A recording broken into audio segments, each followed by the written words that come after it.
Hey everyone, and welcome to the Beyond Life and Fitness podcast. I'm Cheryl Patton. And I'm Megan Prince. We started this podcast as a way to connect with more people who are struggling to fit it all in. The workouts, the food, kids, work, and relationships.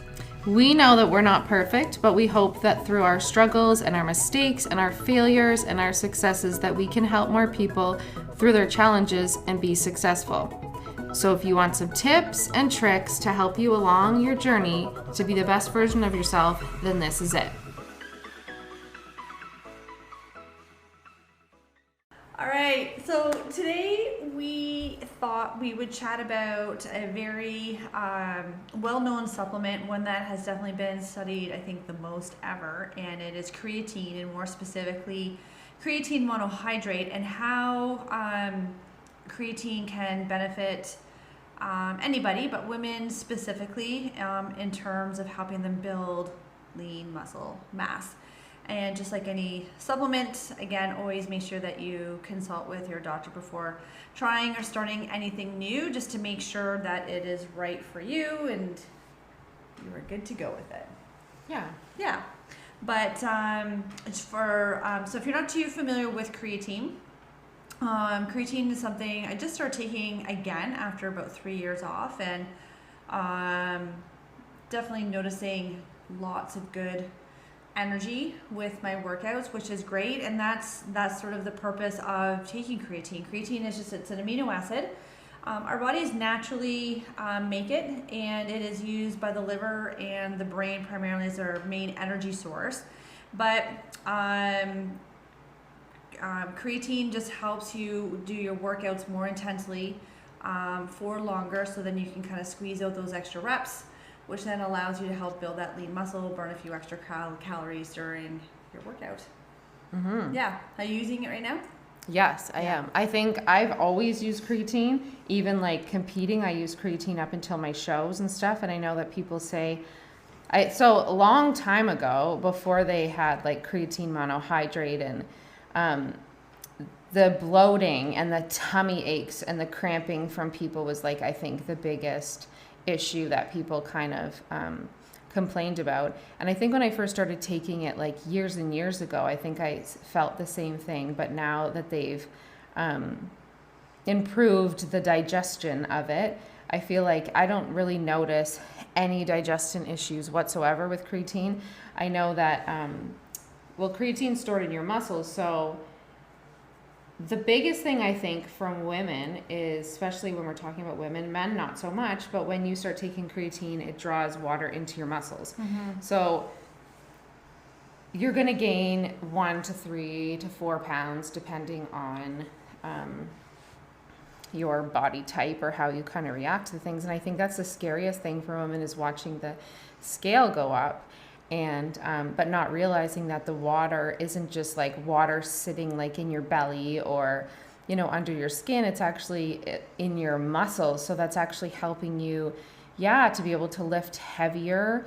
When we're able to lift heavier, we're building lean muscle mass, and lean muscle mass then burns more calories when we're at rest. So I think, when it comes down to creatine for women, I think their biggest thing is, am I going to gain weight? Am I going to gain water weight? And you will a little bit, but it's in your muscles. So your muscles are actually going to like appear more defined and tighter because they're actually like kind of filling up your muscles a little bit. So, I know that there's always like that period they say of like creatine loading and stuff, but I've never actually done that. I don't know if you did that when you first started taking yours.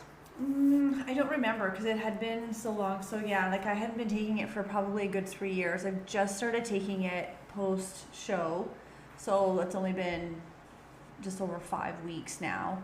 And I'll probably cycle it just like I do with my training program. So I usually go 6 to 8 weeks training program, and then I'll have a deload week. Mm-hmm. So during that deload week, I may not take the creatine and then get back on it once I go into another training phase. But in terms of the water retention, the bloating, I think that's a bit of it can be like a case by case scenario. I think it depends how depleted you naturally are in creatine, and if you happen to be a vegan or a vegetarian, your chances of being depleted are pretty high. Yeah. Simply because you don't eat animal meat. foods. Yeah, because creatine is naturally found in foods such as organ meats, fish, pork, and your red meats, which obviously if you're vegetarian or vegan, you're not having those. So I think it's very important to supplement with creatine. And I know the standard dosage is 5 grams, which is what I use. And I tend to have mine post-workout. When you take yours? I take it 3 grams probably, because I Yeah. think 5 is like the loading phase, they say. I'm not sure. I usually just take like a scoop. I don't actually measure it. I just Scoop sort is of what, like, it should be 5 grams. I just yeah. like dump some in. Yeah. So before I work out, I just put glutamine and creatine in my water, and then I just drink that. I used to have BCAAs in it, but I don't anymore, because if you have enough protein in your diet, you don't need them. So I always have a little tiny snack before I go and train. Yep. I used to be able to go on a empty stomach, but I just feel like for me it's just a little bit better to have like something super small. Yeah, so I'll have the creatine. It doesn't matter what time of day you have your creatine, really, No. at all.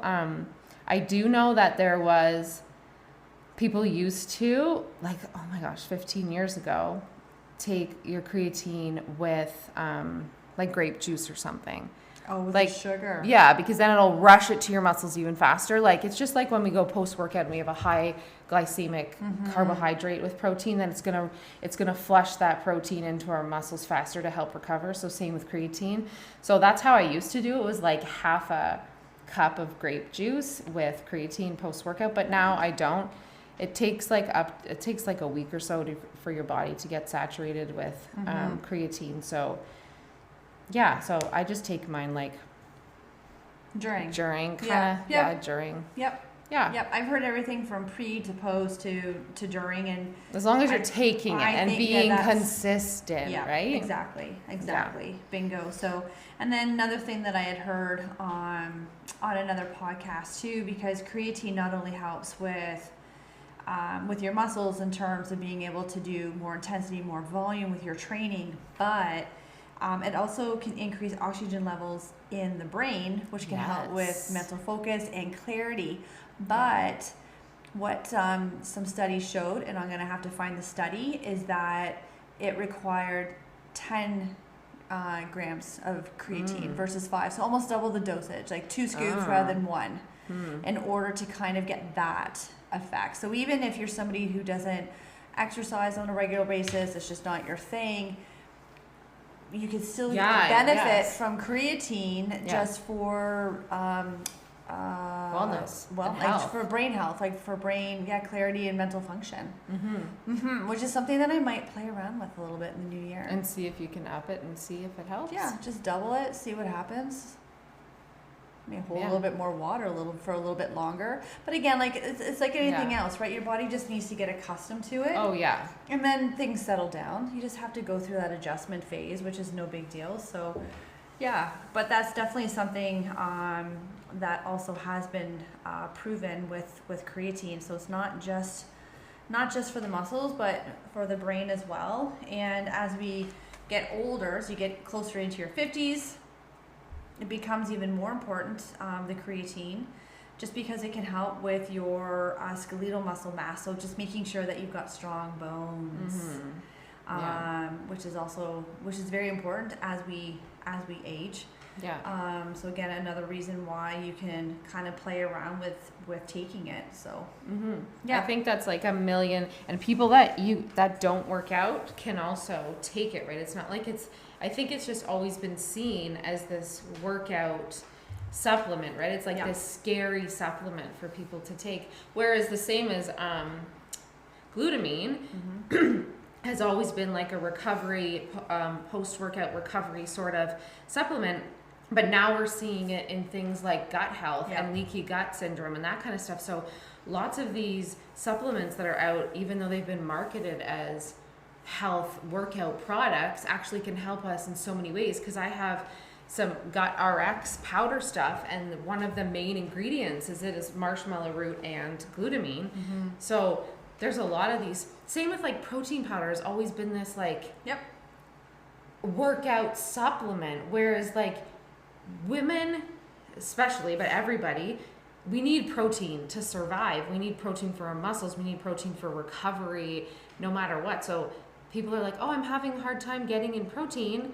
But Drink it's it. like, just drink it. Just If drink it's it. just 2 times a day, there's 60 grams of protein already. Yeah. There you go. You're already like half your protein by Yeah. just having 2 shakes a day. Yeah. So all these supplements that we kind of market as like working out supplements can benefit other people in so many ways. So I think for sure creatine would be like a, I think when I first started taking it, it was scary, right? Because I was like, only bodybuilders take it and all the buff people take it and only guys take it. And I was kind of like, what's going to happen to me? Am I going to get bulky? Right. But as we know, you cannot get bulky unless you are over consuming calories, like over your maintenance calories, lifting super, super heavy. Yep. The bulkiness that women are talking about is like excess body fat. It's not the muscles, because if you build lean muscle mass and you're burning more calories, you're not going to look bulky. Like, we just don't have that in our bodies to like be bulky. No, not unless you're supplementing with other supplements. Yes, that we don't. I don't know anything. People make fun of me that I don't really know anything about that part of the. I'm very naive to it as well, Yes. because it's not something that I would do. It's not. Yeah, I don't find that the risk is worth any type of a benefit that you might get from it. And no, and you and me are not making lots of money in bodybuilding anyways. I guess you could see if that was like your profession and your job and you have to keep getting better, there's only certain ways you can keep getting better, right? Yeah, exactly. Yeah. But for sure, I think women shouldn't be scared of creatine. It's not going to make you bulky. It's not going to, yes, it might bloat you a little bit, but it's like when I started taking probiotics, for like 2 weeks, I'm so crampy. Like, it's crazy. But then after that 2 weeks, I'm fine. So just with everything, just give it time to like settle in and get your body used to it before you're like, I'm not doing this. Yeah. Well, but that's like taking any type of a supplement, vitamin, mineral, you name it, right? Even if you talk to a naturopath, homeopath, like they'll tell you you can give it anywhere, sometimes from 2 up to 6 months. Yeah, like your iron, like when you go, right? Your iron levels aren't going to be like, oh, in 3 days our iron levels are going to be back up to normal. Anybody that's had iron issues knows it's going to take a while for your body to like start using it and whatever. So I think creatine for sure is like one of those miracle supplements that for people that aren't taking it, should definitely look into it. And it's so affordable. It's very affordable. And the thing is just when you read the ingredients on it, it should literally say 100% creatine monohydrate. That's it. Yeah. No other fillers, no other type of ingredients. Yeah, it's just a powder. You can add it to Crystal Light. I just add it to water and take it. It doesn't taste like anything. No, it's no taste to it. What brand do you use? I don't know. Yeah. It doesn't matter to me. Like whatever one I have right now. The one I have right now is through PVL. Okay. Yeah. I'm not sure what mine is. Anyways, it doesn't super really matter which one you take. No, not at all. Just again, read the ingredients. It should literally be just 100% creatine. There should be nothing else. Yeah. Nothing else creatine is an amino acid. Yep. Which is the building blocks of a protein. Yeah. So it's not this scary thing that we think about. Like our body already makes it. Yeah. So it's not we like eat it. If you eat meat, you're already ingesting it through through animal meat, like I had said before. So it's just making sure that your system has enough of it so that it can do what it's meant to do. And I was listening to another podcast and the guy was like, I tell my grandma and my grandpa and my mom to take it, right?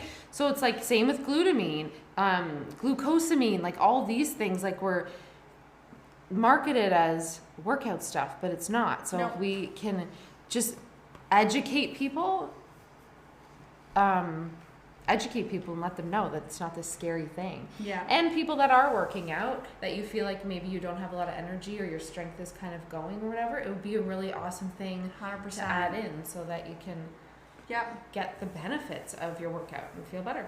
Yeah, I totally agree. Yeah. So here's the bottom line. There's lots of health benefits to using creatine, everything from cognitive health to your physical strength and muscle building, and a little bit of fat loss, because you're going to be able to do your workouts a little bit longer with more intensity, so you can get those extra reps out. And it's 100% safe. So if you want to give it a try, if you've got any questions, feel free to reach out to either of us on our socials. We are definitely here to help. And we'll catch you. This was like a little bit, these are like our little mini sessions, like little tiny sessions. little mini life bites. Life bites. Life bites. There we go. All right, we'll talk to you soon.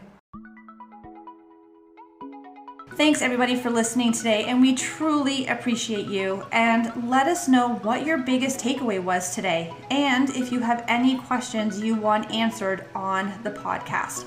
Don't forget to rate, review, and subscribe to this podcast to automatically receive your episodes and to help us reach more listeners. We would love to connect with you on our socials, either Facebook or Instagram, with links in the show notes. Till next time, keep taking those small steps towards your best life.